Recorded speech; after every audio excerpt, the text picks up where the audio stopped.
Section 3.5, Passive Transport. By the end of this section, you will be able to explain why and how passive transport occurs, understand the processes of osmosis and diffusion, and define tonicity and describe its relevance to passive transport.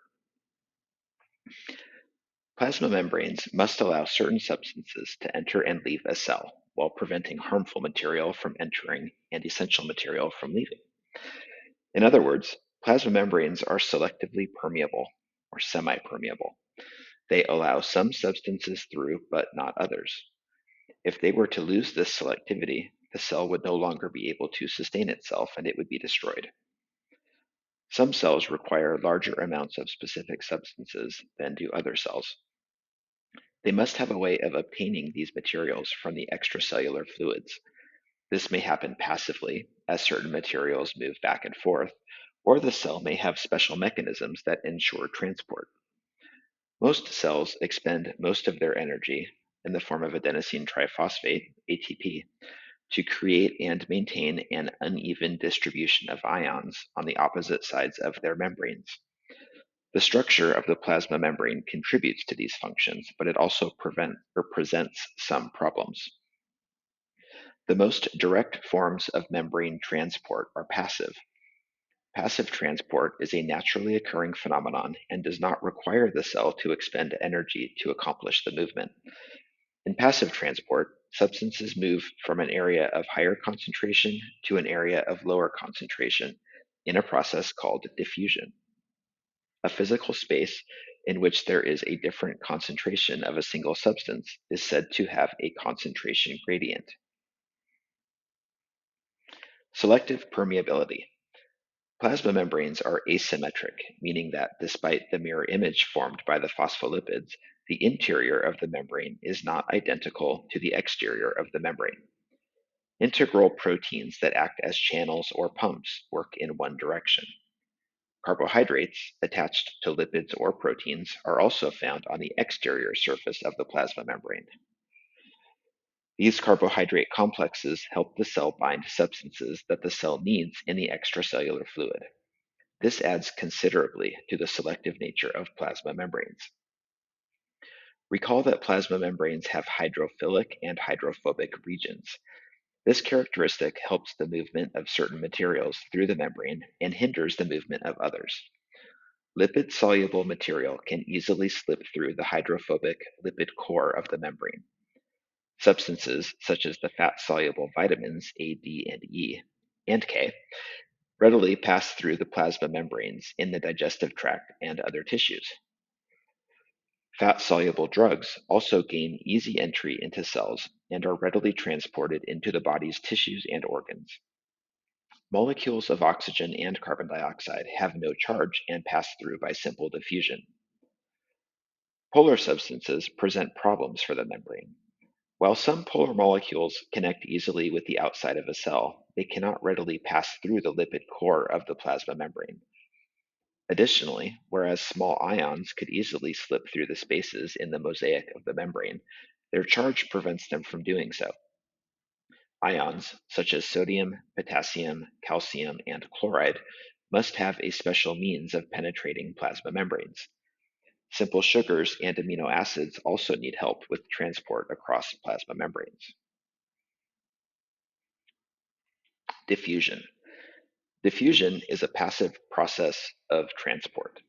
A single substance tends to move from an area of high concentration to an area of low concentration until the concentration is equal across the space. You are familiar with diffusion of substances through the air. For example, think about someone opening a bottle of perfume in a room filled with people. The perfume is at its highest concentration in the bottle and is at its lowest concentration at the edges of the room. The perfume vapor will diffuse or spread away from the bottle, and gradually more people will smell the perfume as it spreads. Materials move within the cell's cytosol by diffusion, and certain materials move through the plasma membrane by diffusion.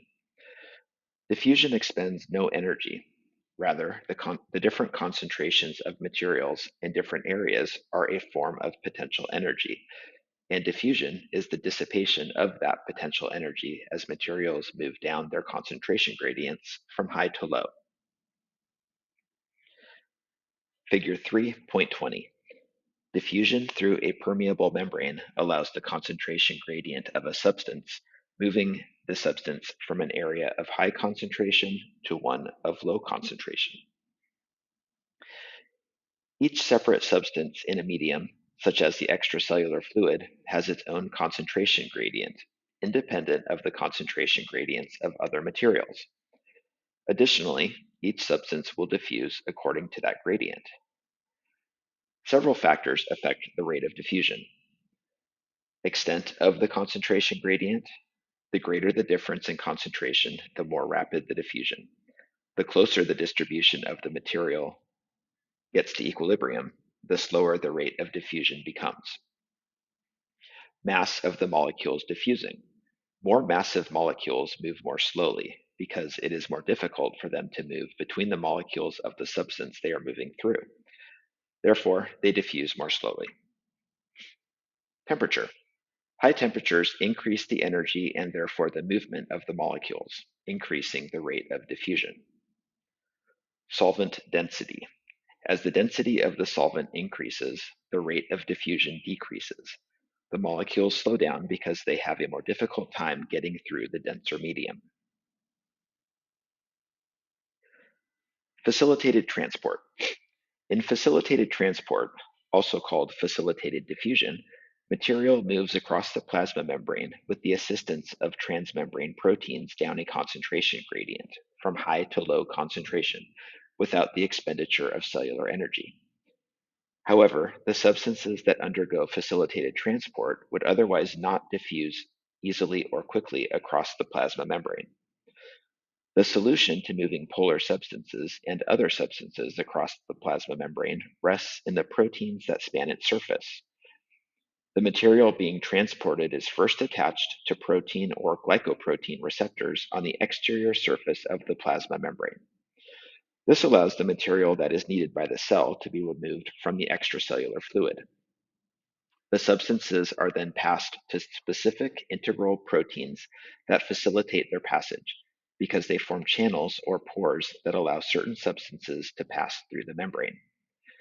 The integral proteins involved in facilitated transport are collectively referred to as transport proteins, and they function as either channels or the materials or carriers.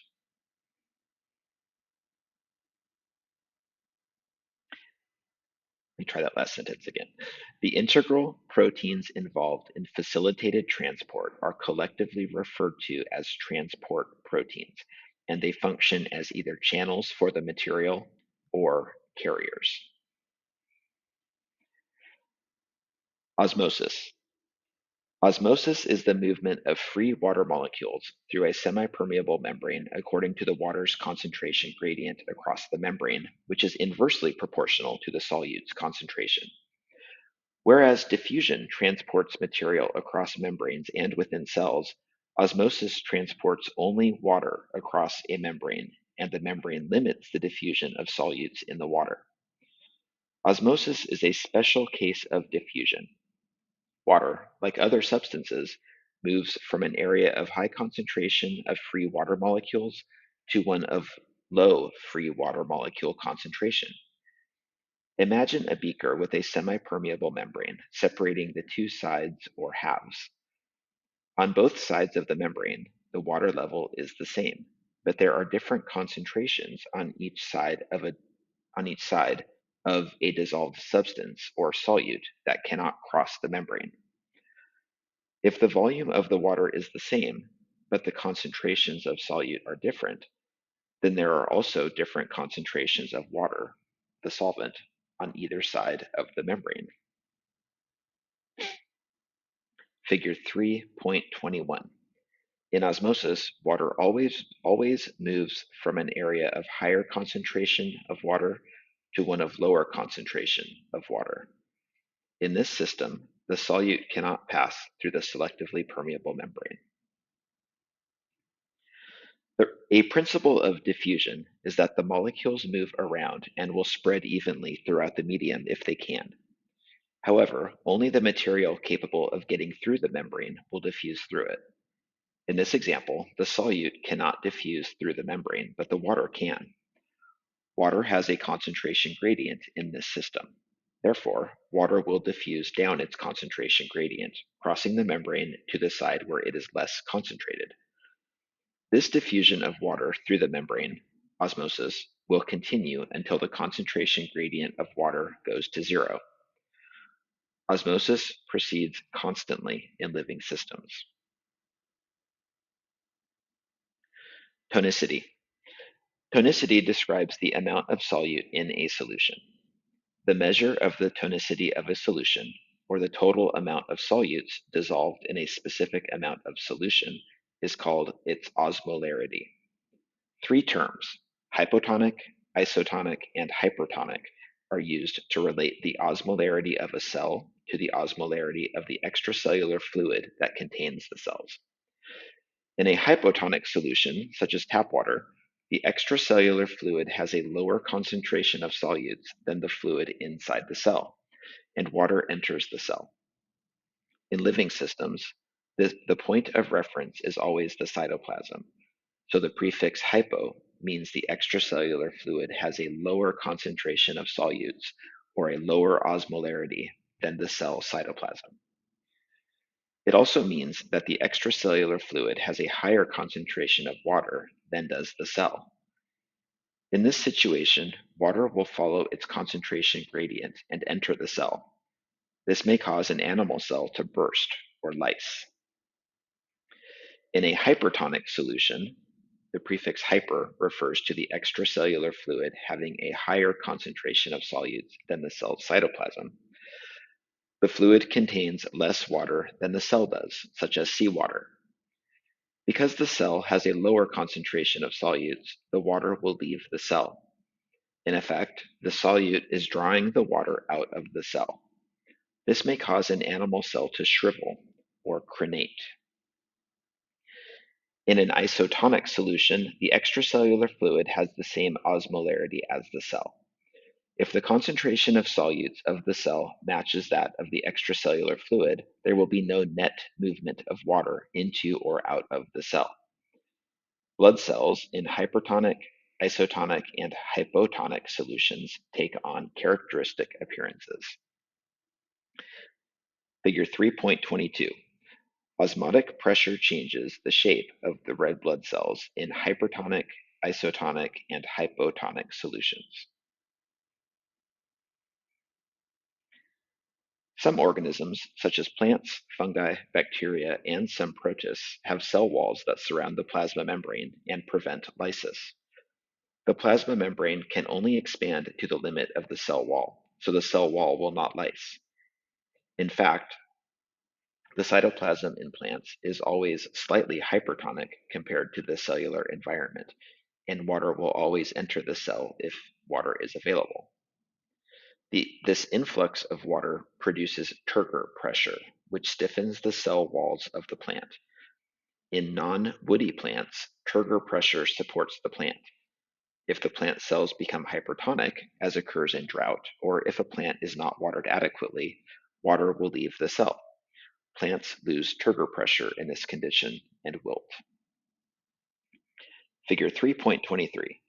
The turgor pressure within a plant cell depends on the tonicity of the solution that it is bathed in.